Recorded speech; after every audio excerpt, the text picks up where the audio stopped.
ரோமர் 12ஆம் அதிகாரத்தில் 1ஆம் வசனத்தை படிக்கிறபடியாக, இப்படி இருக்க சகோதரரை, நீங்கள் உங்கள் சரீரங்களை பரிசுத்தமும் தேவனுக்கு பிரியமான ஜீவபலியாக ஒப்புக் கொடுக்க வேண்டும் என்று தேவனுடைய இரக்கங்களை முன்னிட்டு உங்களை வேண்டிக் கொள்கிறேன். இதுவே நீங்கள் செய்யத்தக்க புத்தியுள்ள ஆராதனை.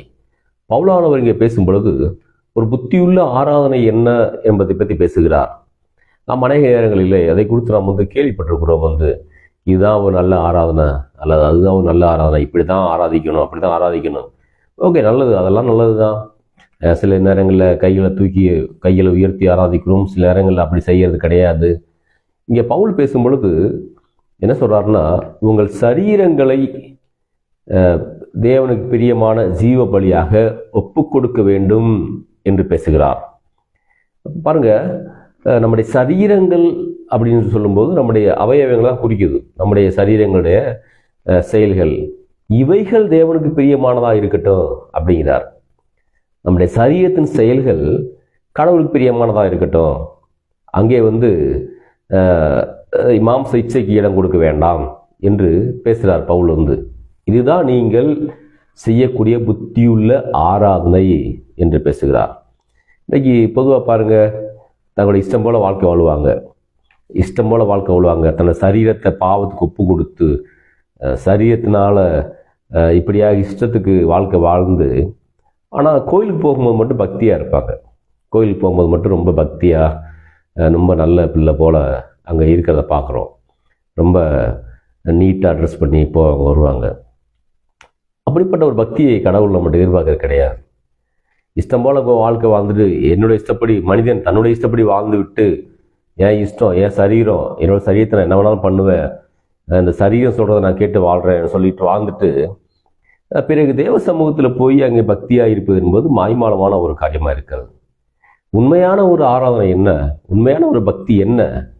பவுலுங்க தான் சொல்கிறாரு, நீங்கள் உங்கள் சரீரங்களை தேவனுக்கு பிரியமான ஜீவ பலியாக ஒப்பு கொடுக்க வேண்டும் என்று நான் கேட்டுக்கிறேன். இதுதான் நீங்கள் செய்யத்தக்க புத்தியுள்ள ஆராதனை என்று பவுல் பேசுகிறார். ஆமேன். இப்போ புத்தி இல்லாத ஆராதனை என்ன? இதுலேருந்து நம்ம என்ன விலகி கொள்கிறோம்? தன்னுடைய சரீரத்தை இஷ்டப்படி பாவத்துக்கு ஒப்பு கொடுத்து விட்டு, நான் ஜெபிக்கிறேன், நான் கடவுளுக்கு பிரியமான வாழ்க்கை வாழ்கிறேன், நான் நேசிக்கிறேன், கடவுள் நேசிக்கிறேன்னு சொல்கிறது புத்தி இல்லாத ஒரு ஆராதனை. கடவுள் தேவன் அதை ஏற்றுக்கொள்வதே கிடையாது. மேலும் 2ஆம் வசனத்தை சொல்றாரு, ரோமர் 12:2, நீங்கள் இந்த பிரபஞ்சத்துக்கு ஒத்த விஷயம் தெரியாமல் தேவனுடைய நன்மையும் பரிபூர்ணமான சித்தம் என்னதென்று பகுத்தறித்தக்கதாக உங்கள் மனம் புதிதாகிறதுனாலே மறுரூபமாகுங்கள் என்று சொல்றார். புத்தியுள்ள ஆராதனை என்ன சொன்னாரு? உங்க சரீரங்களை தேவனுக்கு பிரியமான ஜீவபலியை ஒப்பு கொடுங்க அப்படின்னாரு. அப்ப நான் செய்யக்கூடிய புத்தியுள்ள ஆராதனை என்ன? நான் ஏதோ வெளிப்பிரகாரமான நான் செய்யக்கூடிய காரியங்கள் கிடையாது. ஏதோ சத்தம் போடுவதோ, அல்லது நான் என்னுடைய உடையை மாற்றுவதோ, என்னுடைய நடையை மாற்றுவதோ, என்னை பக்தியுள்ளனாக காண்பிப்பதோ கூட கிடையாது. நான் என் சரீரத்தை தேவனுக்கு பிரியமான ஜீவபலியாக ஒப்பு கொடுக்க வேண்டும். அங்கே தேவன் என் மூலமாக வேலை செய்யணும், கிரியை செய்யணும் என்பதை நான் விசுவாசித்து தேவனுக்கு பிரியமான காரியங்களை மாத்திரமே சரீரத்தில் நான் செய்ய வேண்டும். தேவனுக்கு என் சரீரத்தை அர்ப்பணிக்க வேண்டும், ஒப்பு கொடுக்க வேண்டும். ஏன்னாவது சொல்றாரு, உங்கள் மனம் புதிதாகிறதுனாலே மறுரூபமாங்கள் அப்படிங்க. அந்த மனசு எப்போ புதிதாகிறது? நம்முடைய வாழ்க்கையில் எப்பொழுது புதிதாகும் என்றால் தேவனுக்கு கீழ்ப்படுகிற வேலையில தான். சொல்றாரு, நீங்கள் இந்த பிரபஞ்சத்துக்கு ஒத்த விஷயம் தெரியாமல் தேவனுடைய நன்மையும் பரிபூர்ணமான சித்தம் என்னவென்று பகுத்தறித்தக்கதாக உங்கள் மன புதிதாகிறதுனாலே மறுரூபமாகுங்கள். பாருங்க, எது தேவனுக்கு பிரியமான காரியம் நமக்கு தெரியும். எப்போ தெரியும்? எழுதி கொடுத்த தேவனுடைய வார்த்தையை படிக்கிற வேலையாக தெரியும். அவர் எழுதி கொடுத்திருக்கிறார் பரிசுத்த வேதாகமத்தில். தன்னோட சித்தத்தை அங்கே வெளிப்படுத்தியிருக்கிறார். தனக்கு எது பிடிக்கும், எது பிடிக்காது, எது அவருடைய சித்தம் என்பதை தெளிவாக பரிசுத்த வேதாகமத்தில் தேவன் நமக்கு எழுதி கொடுத்திருக்கிறார், வெளிப்படுத்தியிருக்கிறார்.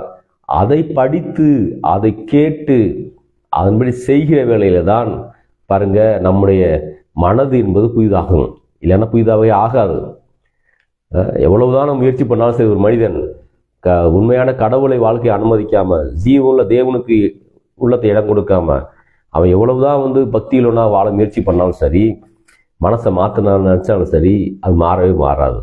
ஏனென்றால் உள்ளத்தில் எல்லா பாவத்தை வைத்துக்கொண்டு எல்லா விதமான கேடுபாடுகளை வைத்துக்கொண்டு மனிதன் கடவுளுக்கு பிரியமான வாழ்க்கை வாழ முடியாது. அதுக்கு பதிலாக கடவுளை ஆண்டவரை நான் இருக்கிற சூழ்நிலை உண்மை ஏற்றுக்கொள்கிறேன் என்று ஏற்றுக்கொள்ளும் பொழுது, கடவுளில் இந்த வழியில் நடக்கும் பொழுது, அவருடைய வார்த்தையை படிக்கிற வேலையில் அந்த மனிதனுடைய வாழ்க்கையில் பெரிய மாற்றங்கள் ஏற்படுகிறது.